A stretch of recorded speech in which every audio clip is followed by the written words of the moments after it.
What's going on YouTube? JT's Reborn here, and welcome back to another edition of my DC comic book reviews. And in today's video, we're going to be talking about The Joker, issue number 6. This one was written by James Tynion IV, and it continues off the events of the previous thing. Now, I've actually quite enjoyed this little Joker book by Tynion. I think it's his best book at DC right now, because it kind of takes a little bit of a different approach. It's more of a Jim Gordon story than it really is the Joker. Like, the Joker is kind of like this overarching threat throughout the whole thing. Like, he's like has like this shadowy presence throughout each issue. Sometimes he's more at the forefront, and other times he's kind of utilized in a bit of the background. And I like that. I like the fact that Joker is just this looming threat over kind of everything, and his influence is just felt in every bit, even if he's not in Gotham City and kind of off doing his own thing right now.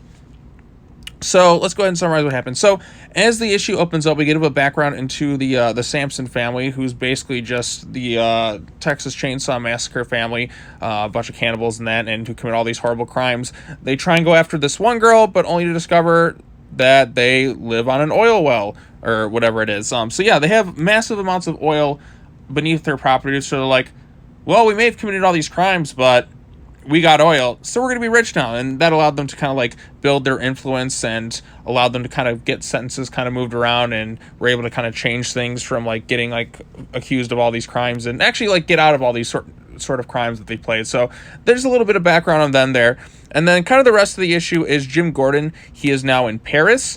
And what I liked about this was we get more insight into Gordon and his relationship with his wife. He talks about how like he just couldn't kind of really leave things well enough alone, and how back in the day he had booked this trip to Paris and he was all set ready to go, but he had this murder case that he was on, and he knew that if he didn't stay and finish up the case, that the corrupt police officers at the GCPD would just pin all these murders on someone else. So he kind of had to stay, but he made the mistake of not rebooking the flights, so all the money spent to their trip on Paris just kind of went down the toilet. So he never got the chance to kind of go on that trip that he always wanted to with his wife. So it's kind of a bittersweet thing for him to finally be in Paris. And shortly after, obviously, Barbara was born, so he never got the chance to go on the trip with his wife that he always wanted to. So it adds a little bit of a sad tragedy to Gordon's character. Like, you really feel bad for this guy. I mean, this guy's just trying to do the right thing, but it's just this obsession with trying to get the Joker, trying to stop all these people from trying to put all this weight on him and not being able to rely on like anybody else. It's just taken its toll on this man. It's really kind of destroyed his life for simply trying to do the right thing in a world where there's a lot of bad things going on. So I like that it's this noir take on the thing, and I like how it's giving insight into how Gordon really is as a character. There's some nice little moments between him and Barbara on the computer, like they were kind of working things out. Gordon realizes he can't really he needs some more backup, so he enlists the help of private detective Harvey Bullock, which is really cool to see Gordon working with Bullock again. And so we got that going on, and while Gordon's on this phone call, Interpol shows up and accuses him of murdering somebody because his fingerprints were at the scene of a crime.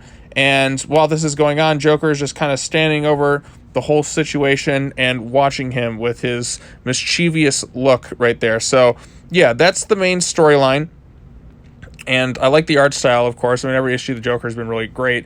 And in the backup storyline, you have the Punchline thing with Sam Johns and Tynion IV writing it together with art and colors by Sweeney Boo.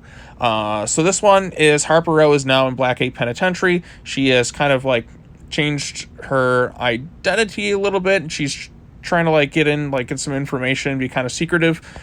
She doesn't want Punchline to see her. But Punchline does realize that she is Harper Row, and then she gets her to attack her, which was all on camera.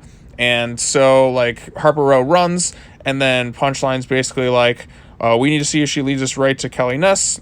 And it's also going on, this is being watched on TV by the Punchline supporters, oh, this poor innocent woman is just getting hit for no reason. Nobody's doing anything about it. And then they realize, oh, wait, that's Harper Row. So that's kind of how the little backup storyline ends. So yeah, there's definitely some momentum gaining on that storyline. I think kind of towards the end of this, I want to go back and reread the whole Punchline backup. It's just there's so many comics that come out, and by the time you finish them, you're already on the next week, and you got so much to kind of catch up on. But overall consensus, the artwork was spectacular in this thing, and I like how it's got this. I like the fact that it's kind of going all around the world with this, focusing mostly on Jim Gordon, with the Joker just being kind of the threat in the background and occasionally just popping up to the forefront of it all. And there's all this like mystery and intrigue around it. Like Barbara is being utilized in here.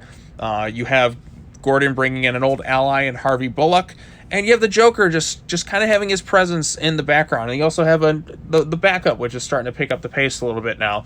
So we'll see where that thing goes from there. But I really did like this issue, and I'm just enjoying this Joker book so far. Like, I mean, to me, in my opinion, it's Tynion's best book at DC right now. And I'm very much looking forward to seeing what happens in the next issue. I feel like nobody's really talking about the Joker book right now, though. Like, you don't really see too many people, like, talking about it. Like, heck, even when I do these videos, the views don't do all that great.